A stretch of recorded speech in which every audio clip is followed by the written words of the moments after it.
Hello, everyone, and welcome back to another episode of the Max AC channel. For this month's theme, I thought it would be fun to take our third journey around the world to try to make some more new and exciting recipes. So, for this month of April, we will be celebrating Adventurous April for a third time, where we'll be making 4 more dishes representing different cuisines from around the world. For our first stop, we will be traveling to the southwest of the US to make some Nopales a la Mexicana. For this recipe, you will need 2 tablespoons of avocado or olive oil, a couple of Nopales or cactus petals, 1 white onion, 3 to 4 garlic cloves, some poblano peppers or other peppers if you prefer, 2 to 3 tomatoes, some salt, some optional cilantro, and some corn tortillas if you wish to serve it as tacos. This will make about 2 to 4 servings, so adjust as needed.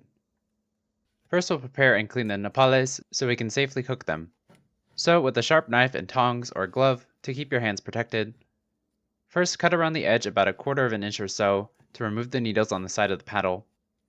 Then with your knife held perpendicularly, carefully scrape off the needles and dark spots of the cactus by scraping against the grain, and then repeat this on the other side.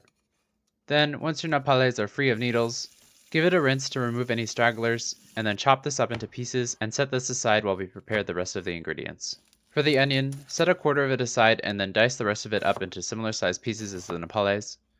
Then for the garlic, save a couple whole cloves but mince the other ones up. And for the peppers, before dicing these up as well, you may give them a char if you have access to a gas stove or fire, but in either case, chop them up into similar sized pieces also. And finally for the tomatoes, cube these up as well, and then set all this aside while we first steam the nopales. Once all of your ingredients are ready, in a medium pot with a lid, warm up half of your oil on medium-high heat, and then add in your chopped up cactus, the 1/4 of onion, whole garlic cloves, as well as some salt, and then simmer this with the lid on for about 5 minutes, or until the cactus starts to change color and starts to release its liquid. Then remove the lid and allow the slimy liquid to evaporate, stirring every so often to keep it from burning. Then, once most of the liquid is gone, remove everything from the pot and set the cooked cactus aside while we prepare the rest of the ingredients. In the now empty pot, add in the rest of your oil, along with the already diced onions, garlic, and peppers, and then saute this for a few minutes, seasoning with some more salt as needed. Then, once the onions and peppers have softened, add in the tomatoes and saute this for another 5 minutes or so, or until they soften as well. Then, before adding back in the cactus, you may remove the whole garlic cloves and onion quarter, but if you wish not to waste it, you may dice these up now or beforehand, and then add them back in along with the cooked nopales, adding some more salt if needed. Let this simmer for another few minutes while you mince up some cilantro, then turn off the heat and mix in the cilantro if desired. Serve this with some warmed corn tortillas if you wish, and with that, your nopales a la mexicana are ready to eat.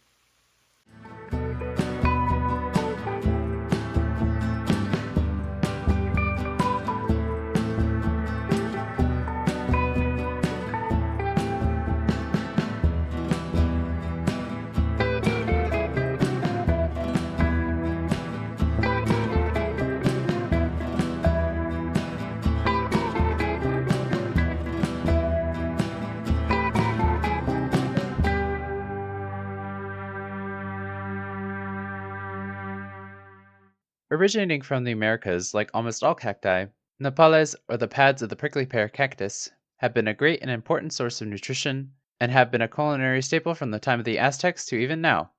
This ingredient is such a great source of vitamins and minerals, as well as some fiber, all of which are very important, especially when living in the desert, where nutrients are hard to come by. And with how easy it is to grow in low-rain regions, it's no surprise that this spiky vegetable has been commonly used throughout the history of those living in the Southwest, as well as other arid regions of the Americas. Safety-wise, while nopales can seem intimidating to cook with, once you remove the dangerous spines, it's just another delicious ingredient to use in your dishes.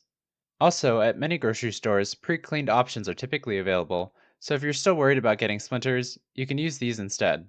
Though, if you do plan on removing the spines yourself, and you accidentally poke yourself, you can use tweezers or sticky tape to remove them, or just let them fall out on their own if they're too small to remove manually.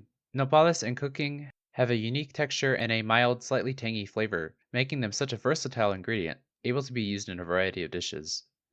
But since most people haven't tried cooking with this ingredient before, I thought that for our first cactus recipe, we could do a simple one that highlighted the natural flavors of the nopales without adding anything too overpowering. A la mexicana refers to cooking it with tomatoes, onions, and peppers, which adds depth of flavor to the nopales while still highlighting its own flavors. making this the perfect dish to cook if you've never used this ingredient before. But nopales, much like most green vegetables, are able to be eaten raw or cooked and can be used in a wide variety of dishes, such as tacos, soups, or even smoothies. But they can also serve a supporting role to a main protein, such as being paired with some meat or scrambled eggs. But regardless of if you enjoy it on its own or pair it with something else, this seemingly intimidating ingredient is actually quite fun to prepare and use, and I think it's worth a couple spines in the hand to enjoy the unique texture and flavors of nopales. Anyway, I hope you all enjoyed the video. In the comments below, let me know how it went if you decided to make it, and let me know if you have any questions or if there's anything you want me to make next. Like the video, share with your friends and family, and subscribe to or follow this channel for more episodes of the Max AC channel. And remember, if you want to stay cool in the kitchen, turn your AC to the max and watch the Max AC channel.